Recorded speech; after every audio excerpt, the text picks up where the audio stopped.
സംഘം വളരെയധികം ഒരു എല്ലാവരും വിഷമമുണ്ടാക്കുന്ന കാര്യം. നാട് മൊത്തം നടുങ്ങിയ ഒരു കേരളമല്ല മൊത്തം നടുങ്ങിയ ഒരു സംഭവമാണ് ഈ ഒരു സംഭവം. ഈ ഗ്രാമം ഇവിടെ നിന്ന് എത്ര കിലോമീറ്റർ അകലെയാണ്? ഇവിടുന്ന് ഏകദേശം ഒരു 12 കിലോമീറ്ററോളാണ് ആ സ്പോട്ടിലേക്കുള്ളത്.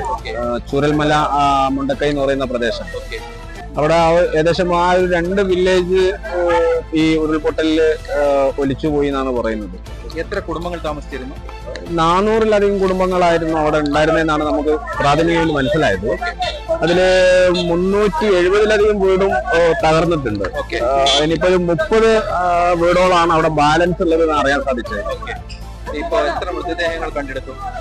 ഇപ്പം 200-ലധികം മൃതദേഹങ്ങൾ കണ്ടെത്തിയിട്ടുണ്ട്. ഒരു 100-ലധികം ആള് ഹോസ്പിറ്റലൈസ്ഡ് ആണ്, ഇഞ്ചുറീസ് ആയിട്ട്.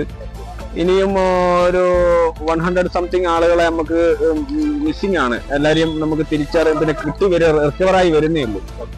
ഈ മിസ്സിംഗ് ആയത് ഒരു എത്രയാ നിങ്ങൾക്ക് ഒരു കണക്ക് പറയാം? 100-ലധികം ആളുകൾ ഉണ്ട് എന്നാണ് ഇപ്പൊ നമുക്ക് ഒരു പ്രൈമറി ആയിട്ട് മനസ്സിലാക്കാൻ സാധിച്ചത്. ഈ മരണസംഖ്യ 200 കഴിഞ്ഞിട്ട് 100-ലധികം ആൾക്കാർ മിസ്സിംഗ് ആയിട്ടുണ്ട്. അവരെ 300ഓളം ആൾക്കാർ പെട്ടെന്നാണ് സംശയപ്പെടുന്നത്. അത് എണ്ണം കൃത്യമായിട്ട് നമുക്ക് വരുന്നതിനനുസരിച്ച് പറയാൻ വേണ്ടി പറ്റുള്ളൂ. ഇവിടുന്ന് ഒരുപാട് അകലെ പോത്തുകൽ എന്ന് പറയുന്ന മറ്റൊരു ഡിസ്ട്രിക്റ്റിലെ പുഴ കരയിൽ നിന്നൊക്കെയാണ് ബോഡികൾ ഇവിടുന്ന് ഒലിച്ചു പോയിട്ട് കിട്ടി വരുന്നത്. അപ്പം നമുക്ക് എക്സാക്ട് എണ്ണം നമുക്ക് ഇപ്പം പറയാൻ വേണ്ടി പറ്റില്ല, കാരണം ഒലിച്ചു പോയിട്ടുണ്ടല്ലോ. അപ്പൊ അവിടുന്ന് ബോഡി കിട്ടുന്നുണ്ട്, ഇവിടുന്ന് ബോഡി കിട്ടുന്നുണ്ട്.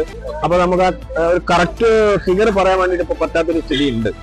ഈ ഒരു സ്ഥലത്ത് ഇപ്പൊ എല്ലാം ഈ ഓൾമോസ്റ്റ് ഇപ്പൊ ആംബുലൻസ് ഒക്കെ കയറി വരുന്നത്, ഇവിടെ വേറെ വണ്ടികൾ പുറത്തേക്ക് വിടുന്നുണ്ടോ?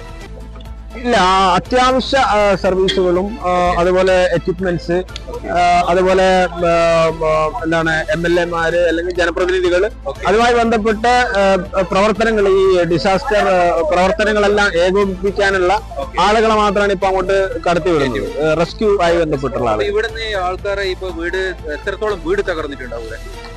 അതാണ് പറഞ്ഞൊരു 350ഓളം വീടുകൾ ഓൾറെഡി തകർന്നിട്ടുണ്ട്. ഇവിടെ എത്ര ആൾ താമസിച്ചിരുന്നു എന്നുള്ള ഒരു എന്തായാലും ഇപ്പം 400-ലധികം വീടുകളുണ്ട് എന്നാണ് ഇപ്പം പഞ്ചായത്തിന്റെ കണക്ക് പ്രകാരം പറയുന്നത്. ആ കണക്കിനാണെങ്കിൽ ഒരു 2000-ഓളം ആളുകൾ എന്തായാലും ഉണ്ടാവണം അവിടെ. അതിലിപ്പോ ഇവിടുന്ന് ദുരന്തത്തിൽപ്പെട്ടവരാ ഇപ്പൊ എവിടെയാണ് താമസിച്ചിരിക്കുന്നത്? 45ഓളം ദുരിതാശ്വാസ ക്യാമ്പുകൾ പ്രവർത്തിക്കുന്നുണ്ട് ഈ ജില്ലയിൽ, ഈ ഏരിയയിൽ.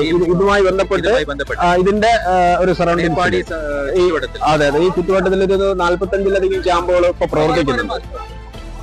അപ്പം അവിടെയാണ് ആളുകളൊക്കെ ഉള്ളത്.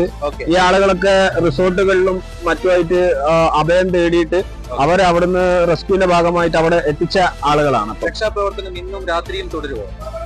ഈ കാലാവസ്ഥ പ്രതികൂലമായതുകൊണ്ട് നമുക്ക് ഒരു ഓവർനൈറ്റ് ചെയ്യാൻ വേണ്ടി പറ്റാത്ത സ്ഥിതി ഉണ്ട്. അപ്പം ഇന്നലെയൊക്കെ 10 മണിക്ക് മുമ്പേ ആയിട്ട് റെസ്ക്യൂ ഓപ്പറേഷൻസ് അവസാനിപ്പിച്ചിരുന്നു. കാരണം ഈ മഴയും പിന്നെ ഇനിയും ഉരുൾപൊട്ടലിന്റെ ചാൻസും അതുപോലെ നല്ല വെള്ളം ഫ്ലോ ഓവറാകുന്നുണ്ട്. ഇതൊക്കെ കാരണം നമുക്ക് റെസ്ക്യൂ ഓപ്പറേഷൻസ് സമയം മുന്നോട്ട് കൊണ്ടുപോകാൻ പറ്റുന്നില്ല. അപ്പം മാക്സിമം നമ്മുടെ ഫോഴ്സ് എല്ലാവരും അത് ചെയ്തുകൊണ്ടിരിക്കുന്നുണ്ട്. നല്ല രീതിയിൽ നാട്ടുകാരും വളണ്ടിയേഴ്സും സന്നദ്ധ പ്രവർത്തകരും എല്ലാവരും കോർപ്പറേറ്റ് ചെയ്തിട്ടുള്ള ഒരു രക്ഷാ പ്രവർത്തന ദൗത്യമാണ് ഇപ്പം മുന്നോട്ട് പോയിക്കൊണ്ടിരിക്കുന്നത്. Thank you.